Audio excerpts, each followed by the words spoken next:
it is not easy to find a job. You might have to come here and actually do a job which is way lower than the job that you used to do when you were in your country. Is it still worth it to move to Canada in 2025? And what you should do to be prepared in case you decide to move to Canada in 2025. What's up, beautiful people? Welcome to my channel. My name is Nelly. Today's video is all about immigrating to Canada, what you should do if you decide to move to Canada, and if you should move to Canada in 2025. Right now, you've probably seen the headlines. Companies in Canada are laying people off, prices are high, and it is not easy to find a job. And yet, people are still lining up to come to Canada. Is it still worth it to move to Canada in 2025? And what you should do to be prepared in case you decide to move to Canada in 2025. First of all, let's start with the facts. In 2025, Canada is going through a rough patch. Lots of companies are laying and have laid people off. We have tech companies, we have even the government have laid some people off. We have government agencies like CRA, like Immigration Canada, they have laid a lot of people off. Some newcomers are struggling to get jobs. With regard to affordability, many young Canadians are struggling with the rising cost of houses right now. Like in the major cities, when you compare the rents to the household income, you see that it's very difficult to manage at this point in time. Like, this is real. It's affecting both Canadians and immigrants. It's affecting newcomers and even people who have been here for a few years. But that doesn't mean the doors are closed. It only just means if you decide to come here, you should come prepared. Let's discuss some of the reasons why some people decide to come here. First of all, you have education. We all know that Canadian degrees are recognized globally. So you know that if you studied in Canada, you get a certificate or a degree that will be recognized in any other part of the world that you go to. Another reason why people decide to come here is because of the permanent residency program.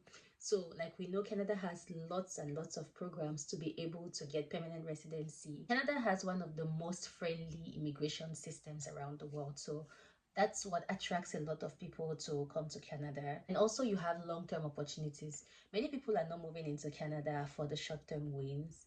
They are looking at the bigger picture, like having a family, having a secure environment to raise your kids, looking at the future of your kids. And this is what Canada offers. So this is another reason why a lot of people choose to immigrate to Canada. So before we look at tips to prepare you for your move to Canada, let's look at who should move to Canada.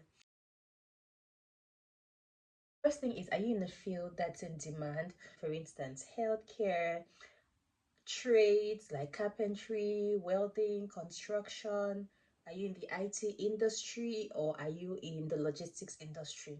This doesn't exhaust the list of fields that are in demand. These are just a few examples. But if you're in a field that's in demand, then that's the first thing. The second thing is, do you have enough savings for 6 to 12 months for living expenses? The third thing is, are you open to adjusting? Are you open to starting small and building your way up? And the fourth thing is, can you adjust your expectations with regards to work and lifestyle? For instance, do you realize that for the fact that you were a manager or a branch manager in your country, in one of the biggest companies, doesn't mean that you will be able to come here and work as a manager? You might have to come here and actually do a job which is not in any way related to what you studied, or which is way lower than the job that you used to do when you were in your country. If you answered yes to all of these questions, then Canada can still be a good move for you. But if you answered no, then I'll recommend you consider other countries, or you hold on your decision to move to Canada in 2025. If you're serious about moving to Canada, here are 3 tips to prepare. Number one, upskill in a high demand area.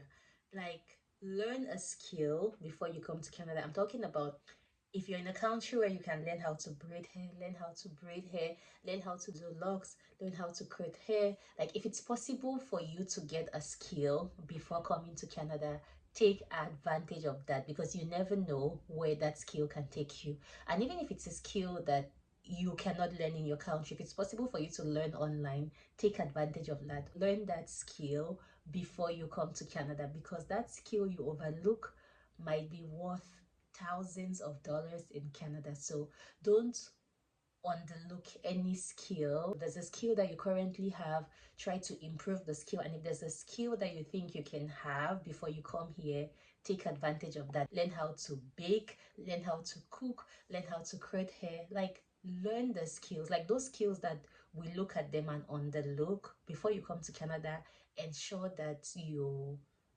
know those skills, like you have those skills at your fingertips, so that if there's an opportunity for you to have to use those skills, then you can easily use them. The second thing is save. Guys, save aggressively, because I know that express entry says you need to have a minimum of 15,000 as a single person, but I would say if you can have more than the minimum, it's best to do it, because you might come here thinking that, well, in a month, in a few months, I might get the job. But guys, that's not the reality. It might take longer than you think for you to be able to get the job, for you to be able to settle. So save as aggressively as you can. The third thing is network early. Join LinkedIn, follow people that are currently in your field, attend events in your field, join communities, groups that talk about things in your field. Just try to network as much as you can, because your first job might not necessarily come through a job hunting platform. It might actually come through your network. So try to network as much as you can. This is all I have for you today. Let's continue this conversation in the comment section. Are you still going to move to Canada after everything that we've discussed, or you're going to wait? Let me know in the comment section. Thank you so much for staying tuned with me. See you in my next video. Goodbye.